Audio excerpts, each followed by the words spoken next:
Vinícius de Melo Moraes, um dos grandes nomes da literatura brasileira, nasceu no Rio de Janeiro em 19 de outubro de 1913. Em 1922, no ano da Semana de Arte Moderna em São Paulo, Vinícius já escreve os primeiros versos e poemas no colégio. Em 1929, torna-se bacharel em letras pelo Colégio Santo Inácio. Em 1930, com apenas 17 anos, entra na Faculdade Nacional de Direito, no Rio de Janeiro.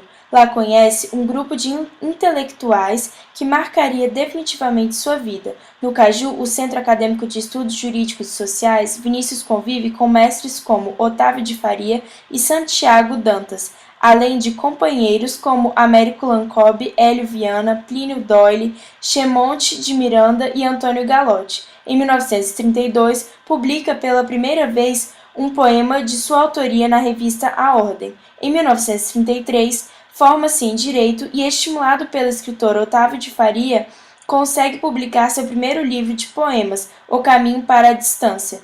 Em 1935, publica seu segundo livro, com um destacado avanço em relação ao primeiro livro. É reconhecido pela crítica e ganha o prestigioso prêmio Filipe de Oliveira. O livro recebe, na época, comentários positivos de Manuel Bandeira. Em 1936, como substituto de Prudente de Moraes Neto, exerce por breve período o cargo de representante do Ministério da Educação junto à Censura Cinematográfica Federal. Em 1938, ganha uma bolsa do Conselho Britânico para estudar literatura inglesa na Universidade de Oxford. Vinícius parte em agosto para a Inglaterra e se casa com Tati, por procuração. A mulher mora em Londres, no bairro de Chelsea, e Vinícius vive entre as duas cidades. Neste mesmo ano, Vinícius escreve um dos seus poemas mais famosos, o Soneto da Separação, a bordo do navio Highland Patriot, a caminho da Inglaterra. Na primeira estrofe, o eu lírico enfatiza o trauma da separação, através da expressão de repente, que aponta uma mudança inesperada, da segurança para a insegurança, do certo para o incerto.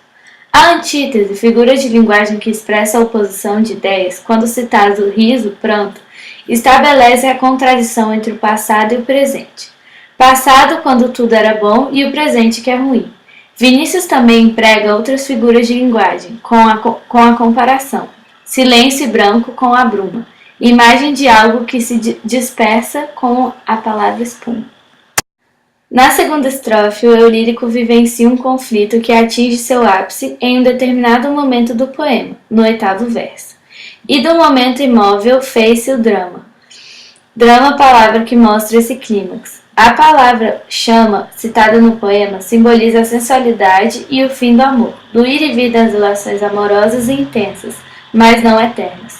Esse pode ser considerado um traço típico desse poema. Na terceira estrofe, o eu lírico enfatiza o aspecto temporal do poema, de repente, não mais que de repente. Neste verso, a expressão usada mostra o espanto causado pela separação, isto é, o fato de tudo ter sido destruído rapidamente. O poeta também coloca como antítese as palavras triste, amante, sozinho, contente, demonstrando a importância do amor escondido.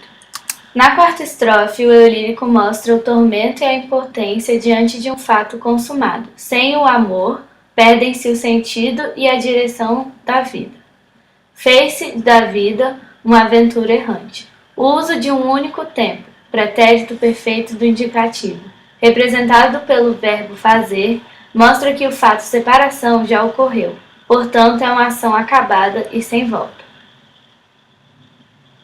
De um modo geral, esse poema fala a própria inconstância na vida amorosa de Vinícius. O poema Soneto de Amor Total, de Vinícius de Moraes, trata-se de um soneto. Possui uma estrutura fixa e regular que compõe os sonetos.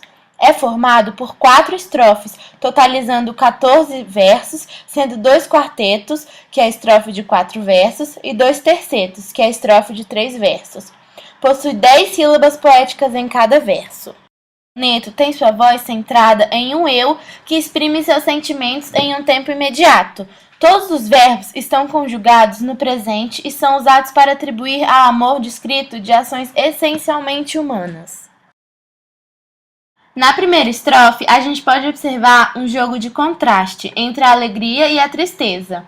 É provável que esse choque venha a sublinhar a afirmação feita pelo eu lírico nos 2 primeiros versos, de que não existe amor maior e nem mais estranho do que ele sente.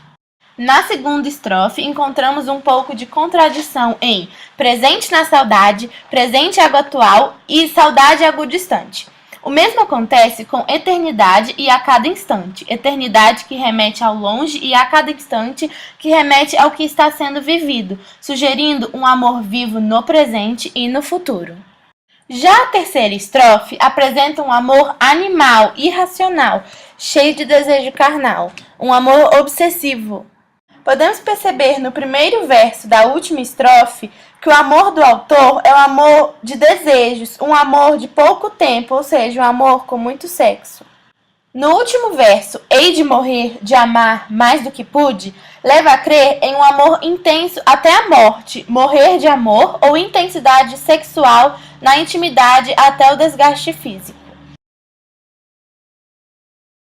Em 1939, com a Segunda Guerra Mundial, Vinícius retorna ao Brasil por Portugal acompanhado de Tati, passa um período em Lisboa, em companhia de Oswald de Andrade, amigo de sua mulher. Em 1940, volta ao Rio de Janeiro e vai morar com Tati em um apartamento na Rua das Acácias, na Gávea. É lá que nasce sua primeira filha, Susana.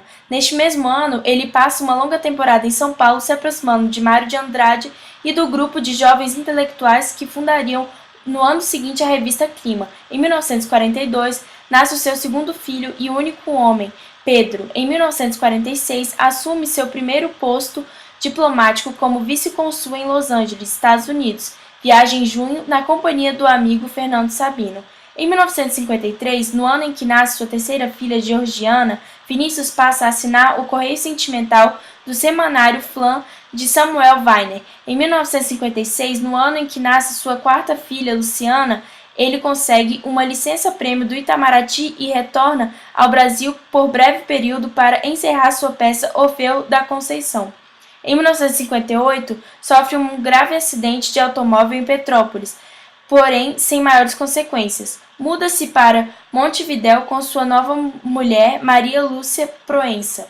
Em 1969, foi exonerado do Ministério das Relações Exteriores e pelo regime militar, e passa a viver com Cristina Gurjão, com quem já tinha relação desde 1968.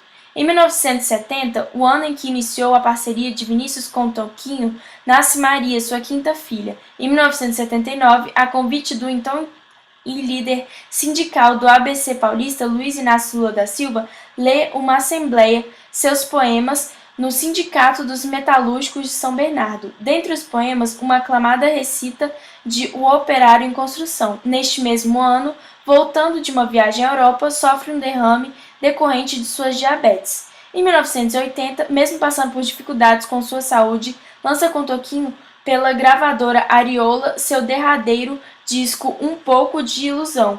Morre de edema pulmonar no dia 9 de julho em sua casa na Gávea, ao lado de seu parceiro Toquinho e de sua mulher Gilda Matos.